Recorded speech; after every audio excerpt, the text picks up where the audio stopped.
कला और संघर्ष ये दो ऐसी चीजें हैं जिन्हें अलग अलग देखें तो भी वो अलग नहीं देखी जा सकती। यानी एक ही सिक्के के दो पहलू हैं।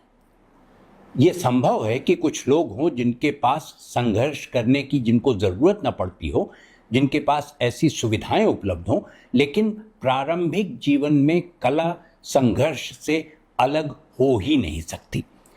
और इसका एक बहुत बढ़िया उदाहरण, बहुत अच्छा नमूना तीजन बाई में था, उनमें देखा जा सकता है। तीजन बाई जो पंडवानी की विश्व प्रसिद्ध गायिका थी, अब दुनिया में नहीं है। 1956 में उनका जन्म हुआ था और एक महीना अगर वो और जीवित रहती तो 70 वर्ष की होती।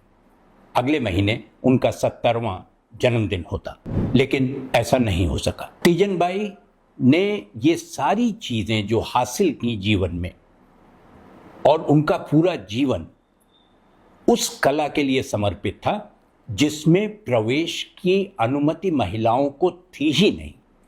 तीजन बाई आदिवासी समाज से आती थी, गोंड समुदाय से आती थी, जिनकी दो उपजातियां हैं, देवार और पारधी।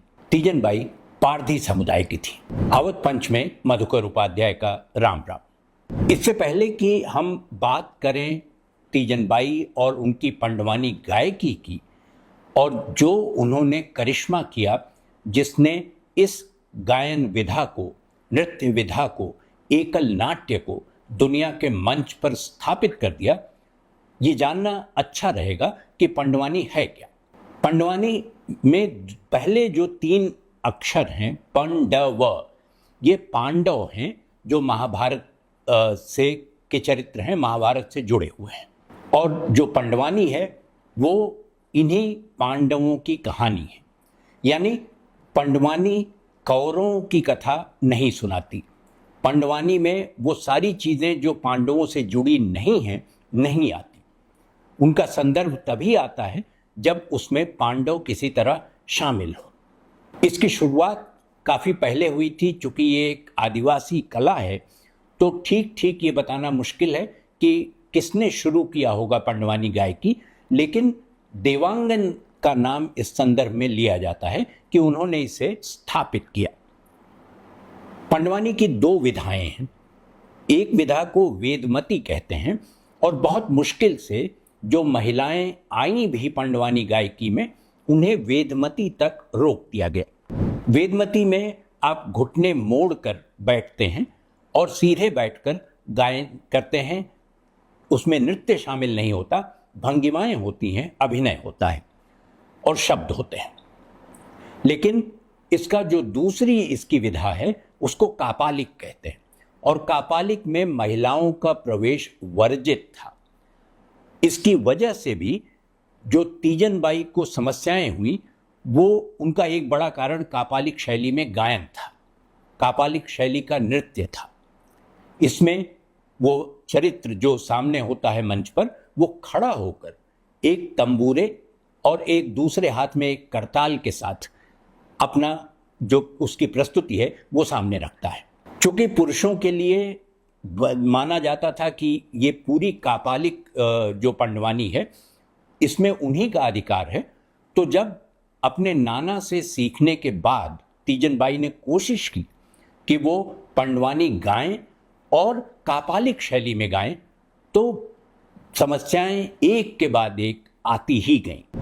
वो 12 वर्ष की थी जब उनका विवाह हुआ, लेकिन उससे पहले एक विवाह उनका टूट चुका था, सिर्फ इसलिए कि जब वर पक्ष को पता चला उस लड़के से जिससे तीजन बाई का विवाह होने वाला था, उसे मालूम हुआ कि ये पंडवानी गायकी में जाना चाहती हैं और कापालिक शैली में गाना चाहती हैं, तो उन्होंने रिश्ता तोड़ लिया।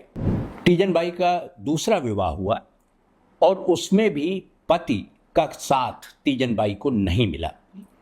बल्कि हुआ यूं कि एक बार वो कहीं अपना प्रदर्शन कर रही थी और उसके बीच में अचानक उनकी पूरी भंगिमा, उन्हें जोश और उस आवाज़ के साथ, बुलंद आवाज़ के साथ जो तीजन बाई करती थी, वो व्यक्ति, उनका पति, मंच पर आ गया और मंच पर आकर उसने कहा कि ये आप बंद कर दीजिए, पंडवानी आपको नहीं गाना है। तीजन बाई ने की जो प्रतिक्रिया थी और ये बात उन्होंने कई जगह कही, मुझसे भी कही। एक बार एक बातचीत में उन्होंने कहा कि मैंने तुरंत तंबूरा उठाया और उसी आवाज में, उसी बुलंद आवाज में जिसमें मैं पंडवानी गा रही थी, मैंने कहा कि आज से मेरा तुम्हारा रिश्ता खत्म, तुम अब मेरे कोई नहीं हो। अगर मुझे तुम में और पंडवानी में से एक को चुनना हुआ तो मैं पंडवानी चुनती हूं, तुम जाओ। ये तीजन बाई थी। वो अपने तंबूरे से भी बोलती थी, वो अपनी करताल से भी बोलती थी।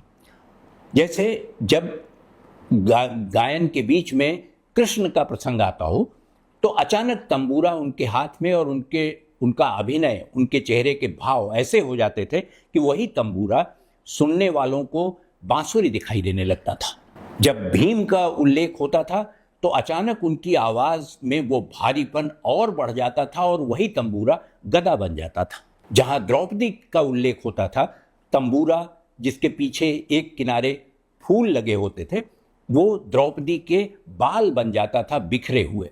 और जहां अर्जुन का उल्लेख होता था, तंबूरा हाथ में लेकर पूरे शान से उसको आगे बढ़ाते हुए वो इस तरह खड़ी होती थी जैसे वो तंबूरा न हो, वो कृष्ण का, अर्जुन का, भीम का वो शस्त्र हो जिसकी कथा वो सुना रही है। जिनबाई ने अपने आप वो संबंध तोड़ दिया सिर्फ पंडवानी के कारण। ये बात जो उनके छोटे छोटे प्रदर्शन होते रहते थे, छत्तीसगढ़ में वो रहती थी और वहीं गोंड जाति के ज़्यादातर लोगों का निवास है, तो धीरे धीरे ये बात फैली कि एक ये गायिका हैं। हालांकि उसके पहले वेदमती शैली में लक्ष्मीबाई बंजारे गाया करती थी पंडवानी, तो कुछ महिलाएं एक दो थीं, लेकिन कापालिक शैली में तीजन बाई पहली महिला थी जिन्होंने वो शैली चुनी। जब ये ख्याति उनकी फैलनी शुरू हुई तो तमाम लोगों ने उनसे संपर्क किया। उसमें से एक विश्व प्रसिद्ध नाटककार, बहुत मशहूर व्यक्ति हबीब तनवीर थे। हबीब तनवीर ने उनका मंचन देखा और उसके बाद उन्हें लेकर दिल्ली आए और उनसे आग्रह किया कि वो इंदिरा गांधी के सामने अपना प्रदर्शन करें, जो उस समय प्रधानमंत्री थी। इंदिरा गांधी के सामने प्रदर्शन जब कर रही थी वो, तो उनके मन में ये बिल्कुल नहीं था कि वो प्रधानमंत्री के सामने नृत्य, अपनी शैली का प्रदर्शन कर रही हैं। जब वो खत्म हुआ तो इंदिरा गांधी ने तीजन बाई से कहा कि आप महाभारत बहुत अच्छा करती हैं। तीजन बाई के हाथ में तंबूरा था और ऐसा लगा जैसे वो उसी प्रदर्शन का ही हिस्सा हो। उन्होंने इंदिरा गांधी से पलट कर कहा, मैं महाभारत करती नहीं हूं, महाभारत सुनाती। ये आत्मविश्वास और ये सरलता तीजन बाई को सबसे अलग करती है। मेरी तीजन बाई से दो मुलाकातें हैं। एक दिल्ली में जब वो इंदिरा गांधी राष्ट्रीय कला केंद्र में प्रदर्शन के लिए आई थी, और दूसरी भोपाल में। दिल्ली में के प्रदर्शन के समय तो बहुत अधिक समय उनके साथ बातचीत करने का नहीं मिला, लेकिन भोपाल में लंबी बात हुई। जब मैं पहुंचा तो उस वक्त वो पान खाने जा रही थी। पान का उनको बहुत शौक था और मुझे भी था उस ज़माने में। तो मैंने उनसे ऐसे ही प्रश्न पूछा कि आपके पान खाने से कहीं आपका गला तो नहीं खराब होगा? तीजन बाई ने पान मुंह में दबाया और कहा, बिल्कुल नहीं, पान खाने से गला खराब नहीं होता बल्कि खुल जाता है। ये बात मुझे इस कारण से भी अच्छी लगी कि मैं खुद पान खाता था।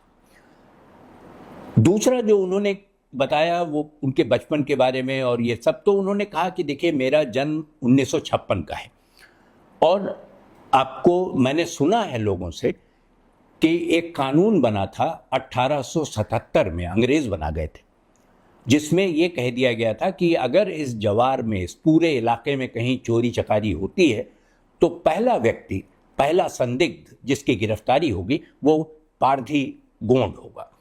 यानी उन्होंने उस पूरी गोंड जाति और उसकी उपजाति पारधी को क्रिमिनलाइज कर दिया। उन्होंने कहा कि ये आपराधिक जाति है और उसके लिए वो बता रही थी कि ये दंड इस तरह का था कि सप्ताह में 2 दिन पूरे पारधी समुदाय को, स्त्रियों को, बच्चों को, बड़े लोगों को पुलिस थाने में जाकर बताना पड़ता था कि हम यहीं हैं।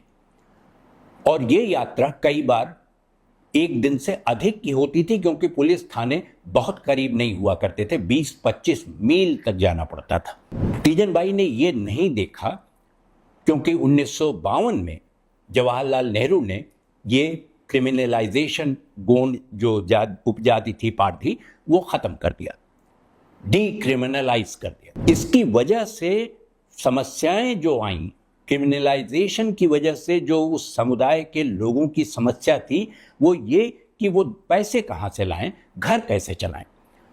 उनके पास संकट पहले से थे। इस कानून ने, अंग्रेजों के बनाए कानून ने उनकी समस्याएं और बढ़ा दी, क्योंकि पारधी मुख्यतः शिकारी होते थे और जानवरों का शिकार करके उन्हें बाजार में ले जाकर बेचते थे और उसी से उनका घर चलता था। हबीब तनवीर के अलावा जो अशोक वाजपेयी जी हैं, उन्होंने भी बहुत ज़्यादा प्रमोट किया तीजन बाई को और उनके साथ, उनके पक्ष में लगातार खड़े रहे। बल्कि उनका ये कहना है कि तीजन बाई सिर्फ महाभारत में के आधार पर पंडवानी गाती नहीं थी, बल्कि वो गाने के बीच बीच में टिप्पणियां भी करती थी। और कई टिप्पणियां उनकी ऐसा लगता था जैसे कि समाज से जुड़ी हुई हैं, और कई बार तो उनमें राजनीति की झलक आती थी। ये असाधारण है कि आप महाभारत की कथा सुनाते हुए अपनी किसी टिप्पणी से उसको आज के संदर्भ से जोड़ दें। तीजन बाई का जाना, क्योंकि उस छत्तीसगढ़ के छोटे से घर से निकलकर और पूरी दुनिया में शोहरत हासिल करना, तीजन बाई ने जो किया उसके लिए उनको हमेशा याद रखा जाएगा, क्योंकि तीजन बाई सिर्फ पंडवानी की गायिका नहीं थी, छत्तीसगढ़ की और भारत की, पूरे देश की एक ऐसी मिसाल थी जो दुनिया में ढूंढने पर कम ही मिलेगी। तीजन बाई जो बात करती थी उसमें एक चीज़ उन्होंने मुझसे और कही, और वो हमेशा हर इंटरव्यू में वो कहती थी कि जो आप लोग अगर चाहते हैं कि समाज आगे बढ़े, तो उसका सबसे अच्छा और आसान तरीका है कि जो लड़कियां हैं उनको प्रोत्साहित करिए, क्योंकि वे नए दरवाजे खोल सकती हैं, वे आपको वहाँ ले जा सकती हैं जहाँ आप पहुँचने की सोच भी नहीं सकते। तीजन बाई के जाने से जो क्षति हुई उसे भरा तो नहीं जा सकता। हम केवल बहुत नम आंखों से यही कह सकते हैं, अलविदा तीजन बाई।